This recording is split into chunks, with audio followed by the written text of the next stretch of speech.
Excel Function Strip. J'espère que Kojo English ne me punira pas pour mon accent. Bienvenue dans ce deuxième épisode de notre virée pour étudier les formules et les fonctions Excel. Aujourd'hui, expressément, nous allons étudier la fonction si.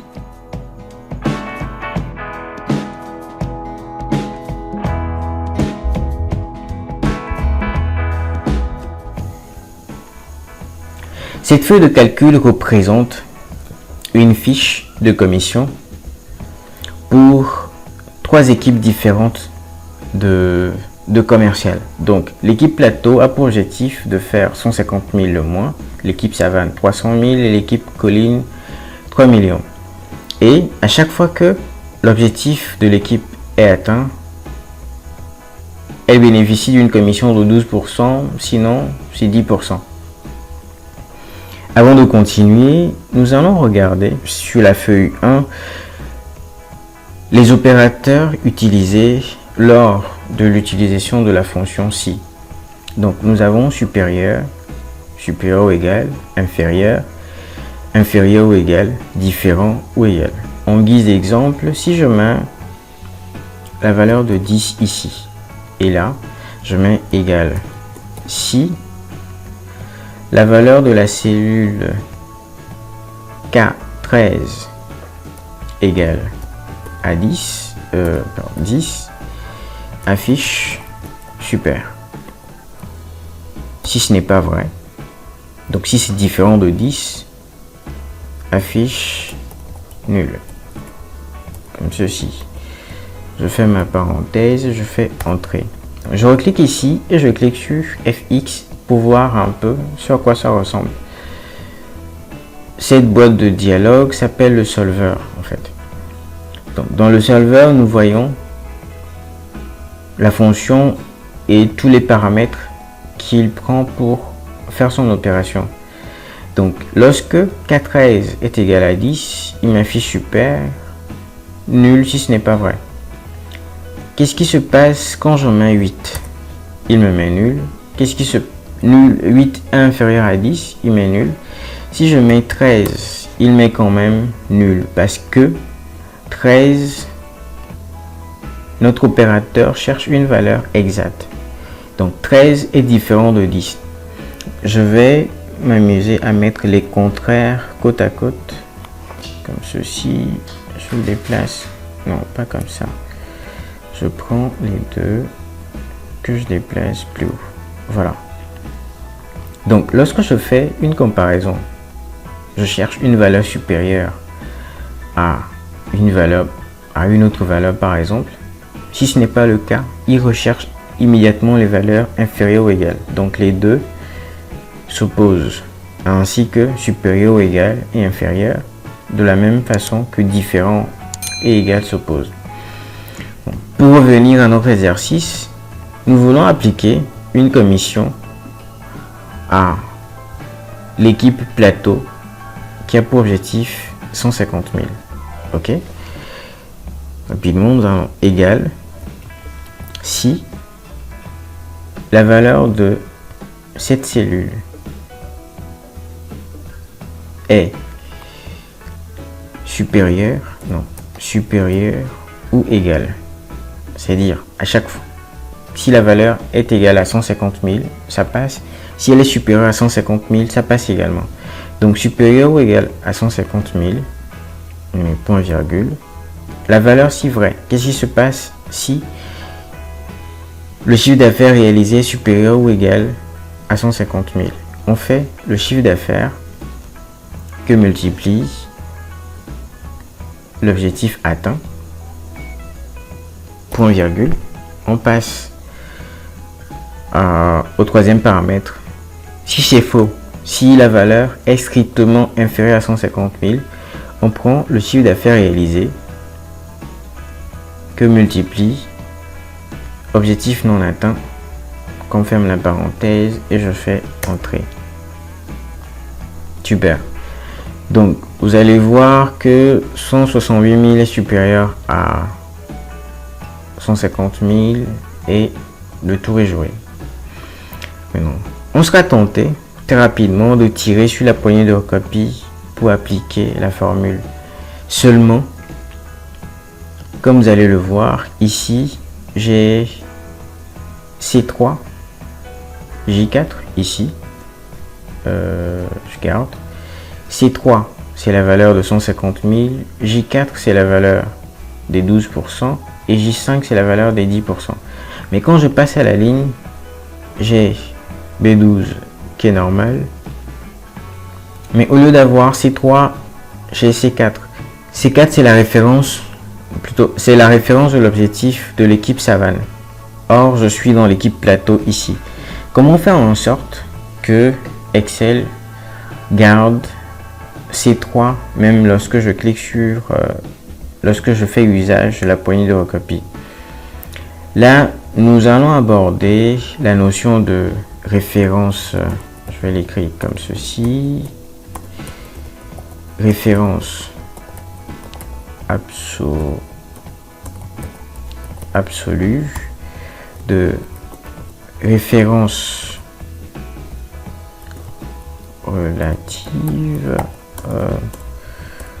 relative et puis de référence mixte comme ceci. Donc les références absolues, c'est lorsqu'on fixe par exemple la ligne et la colonne d'une valeur. Car je mets encore dièse 13. La référence relative, c'est celle qu'on utilise normalement, K13 comme ceci. La référence mixte, elle peut être comme ceci, K13 ou K$13. Dans ce cas, on reste dans la colonne K et la valeur de 13 va augmenter. Si je passe ici, ce sera K14. Mais non, si je prends celui-ci, que je descends, bon, il a quand même augmenté, ce qui n'est pas normal. Bon, on n'est pas dans le cas d'une formule, donc l'incrémentation est normale. Donc ici, il nous passera de K à L et le 13 restera comme ceci. Genre, lorsque je tire sur la poignée de recopie, c'est l'opération qui est censée se réaliser. Ici, normalement, quand je tire K13, K12, la valeur change. Mais là, référence absolue, c'est que je fixe la ligne et la colonne pour qu'elle ne bouge pas. Donc, revenons à notre exemple. Les valeurs que nous voulons fixer, c'est 150 000 ici. Donc, je sélectionne la référence relative de la cellule. J'appuie sur la touche F4. Immédiatement, j'ai les dièses qui apparaissent de part et d'autre. Le premier, c'est pour la colonne C. Et la deuxième, c'est pour la ligne 3 ici. Donc, 150 000. L'autre référence que j'aimerais fixer, c'est J4 ici. Voilà. Je sélectionne. J'appuie sur F4. Je fais la même chose en J5 pour la valeur de 10%. Je fais Entrée. Et maintenant, si je tire sur la poignée de recopie, le calcul est fait automatiquement. 80 000 est inférieur strictement à 150 000, donc on applique une commission de 10%. Donc ici, la valeur est correctement renseignée. 80 000 fois 10%, ça fait 8 000. Un autre exemple, je vais mettre 50 000 ici pour tricher un peu. Entrée. Donc la commission de l'équipe pour le mois de mai, valeur de 50 000 est égale à 5 000. Je vais reprendre le calcul ici avec la formule pour Savane et je vais vous laisser colline en guise d'exercice pour vous entraîner. Donc je fais égal. Si je double-clique sur ma fonction test logique, qu'est-ce que je teste? Donc si la valeur de cette cellule D11 est supérieure ou égale à la commission de Savane, on se rappelle, on doit appuyer sur F4 pour une référence absolue de la cellule. Point virgule. Quand c'est vrai, qu'est-ce qui se passe? Je fais ceci, je reclique sur ma colonne D11 et je le multiplie par l'objectif atteint, la valeur de l'objectif atteint, 12%. Là également, j'appuie sur la touche F4 pour avoir les références absolues. Non, tu m'as trahi là. Ceci. F4, comme ceci. Point virgule. Valeur s'il faut. Je rappuie sur des 11 que je multiplie par J5. F4 encore. Et je ferme ma parenthèse entrée. Voilà, je descends au point de recopie, formatage rapide, je fais appel au séparateur de milliers, je diminue le nombre des décimaux.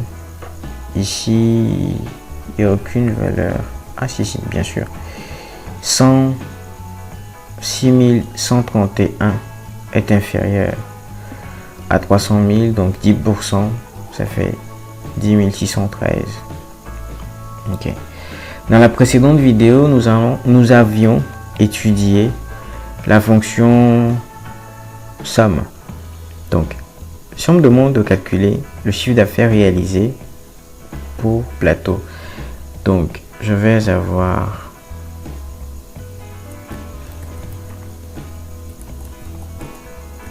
plateau CA et non, plateau, il y a X à la fin. Et là, je vais avoir plateau com.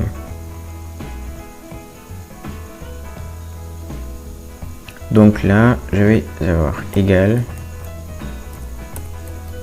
somme de tout ce qui se trouve ici. Je ferme ma parenthèse, entrée.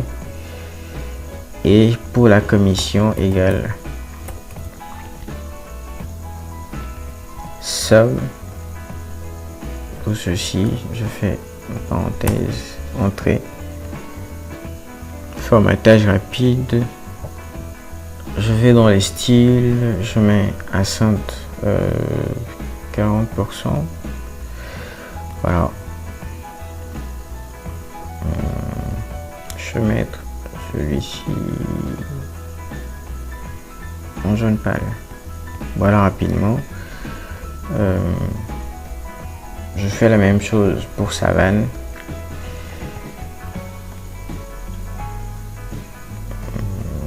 Ici, je mets Savane CA.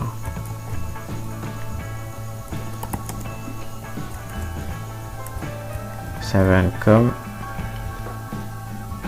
égale somme des chiffres d'affaires réalisés pour l'équipe Savane, entrée égale somme des commissions réalisées par l'équipe Savane. Je fais entrée et voilà. Je vous laisse cette partie en guise d'exemple. Vous me direz dans les commentaires quelle est l'équipe qui est la plus productive à la fois sur le point de vue chiffre d'affaires et sur le point de vue commission, sachant aussi que les objectifs sont différents d'une équipe à l'autre. Donc, vous trouverez le classeur dans la description, dans un lien dans la description. Je vous donne rendez-vous dans une prochaine vidéo. Jusque là, portez-vous bien. Ciao, ciao.